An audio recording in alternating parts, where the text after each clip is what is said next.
जब मैं कांग्रेस के वर्तमान नेतृत्व के रूप में जाने जाने वाले श्री राहुल गांधी जी को देखता हूं कि वह संविधान की प्रति लेकर के घूमते हैं, तो मुझे आश्चर्य होता है कि ये वही लोग हैं जिन्होंने बाबा साहब का अपमान किया। याद करिए, कांग्रेस देश के अंदर सर्वाधिक समय तक शासन की, बाबा साहब का एक भी स्मारक नहीं बनाया, एक भी स्मारक नहीं बनाया। यहां तक कि जब देश के अंदर आवाज से आवाज आती थी कि दिल्ली में रह करके बाबा साहब ने जिस आवास में रह करके उन्होंने अपनी अंतिम श्वास ली, वहां पे बाबा साहब का एक स्मारक बनना चाहिए, कांग्रेस ने नहीं होने दिया।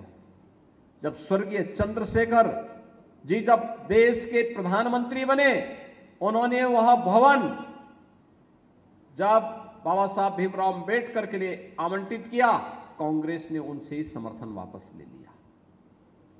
और फिर भारतीय जनता पार्टी की मोदी जी की सरकार बनने के बाद अटल जी ने उस कार्य को पूरा किया और मोदी जी ने उसमें स्मारक बनाने का काम किया। इंटरनेशनल अंबेडकर स्मारक केंद्र वह दिल्ली में वहां उसी स्थल पर बना हुआ है जहां बाबा साहब ने अपनी अंतिम श्वास ली थी। इंग्लैंड के जिस भवन में रह करके बाबा साहब ने उच्च डिग्री ली थी,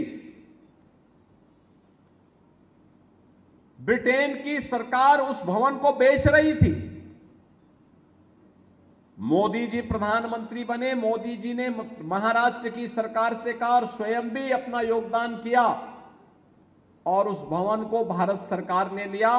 वहां पे बाबा साहब का एक भव्य स्मारक बनाया गया और भव्य स्मारक के साथ साथ भारत से जाने वाले अनुसूचित जाति जनजाति के छात्रों के लिए छात्रावास और स्कॉलरशिप की व्यवस्था की। कोई विदेश में पढ़ने के लिए जाना चाहता है तो बाबा साहब का यह भवन उनके लिए उनका मार्ग प्रशस्त करेगा। बाबा साहब ने 1956 में नागपुर में जहां दीक्षा ली थी, वहां पर बाबा साहब का कोई स्मारक नहीं था।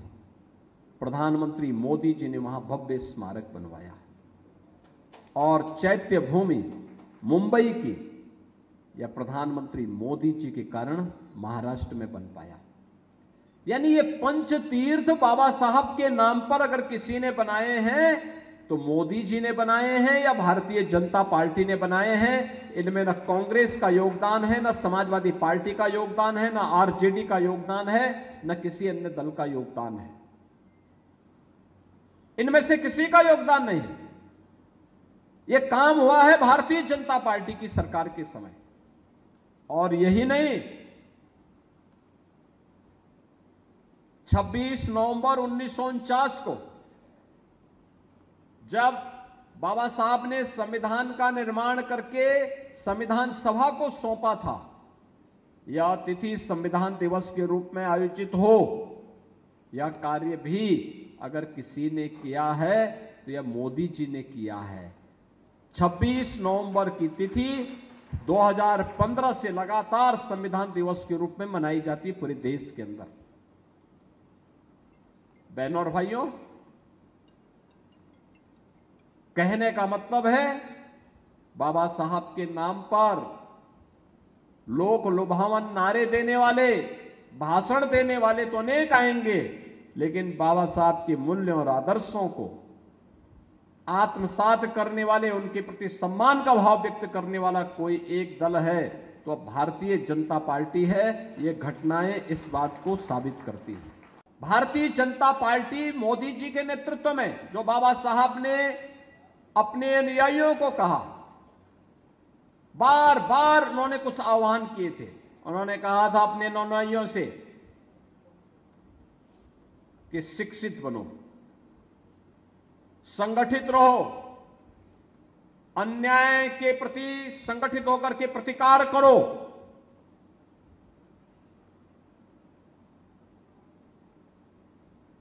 जब हैदराबाद के निजाम ने वहां पर अत्याचार करना प्रारंभ किया तो बाबा साहब ने हैदराबाद के हिंदुओं को और खासतौर पर अनुसूचित जाति से जुड़े हुए लोगों को एक पत्र लिखा, उन्होंने कहा कि देखो कुछ भी हो, मैं सभी हैदराबाद रियासत के निवासियों से कहूंगा और खास तौर पर हिंदुओं से कहूंगा और खास तौर पर अनुसूचित जाति के लोगों से कहूंगा कि वह किसी भी स्थिति में इस्लाम स्वीकार न करें, कतई दबाव में न आए। अगर उनके सामने बचाव का कोई अंतिम संकट खड़ा हुआ हो तो वे वहां से प्लान करके महाराष्ट्र की तरफ आ जाएं, लेकिन वे इस्लाम स्वीकार न करना, निजाम के सामने झुकना नहीं। और बहनों और भाइयों, यही कारण है कि निजाम के सामने मजबूती के साथ लड़ने, जब निजाम और उसके रजाकारों के द्वारा अनुसूचित जाति जनजाति के लोगों पर अत्याचार किया जा रहा था, गांव गांव जलाए जा रहे थे, तब बाबा साहब वहां पे उनके साथ खड़े हुए थे। और स्वतंत्र भारत में लौह पुरुष सरदार वल्लभ भाई पटेल, लौह पुरुष सरदार वल्लभ भाई पटेल ने निजाम से हैदराबाद को मुक्ति दिलाई थी और वहां के नागरिकों को सम्मान दिलाने का काम किया था। बहनों और भाइयों, ये बातें हमें इस बात को बताती हैं कि उन्होंने शिक्षित बनने के लिए जो कहा, संगठित होकर के कार्य करने का जो आह्वान बाबा साहब ने किया था,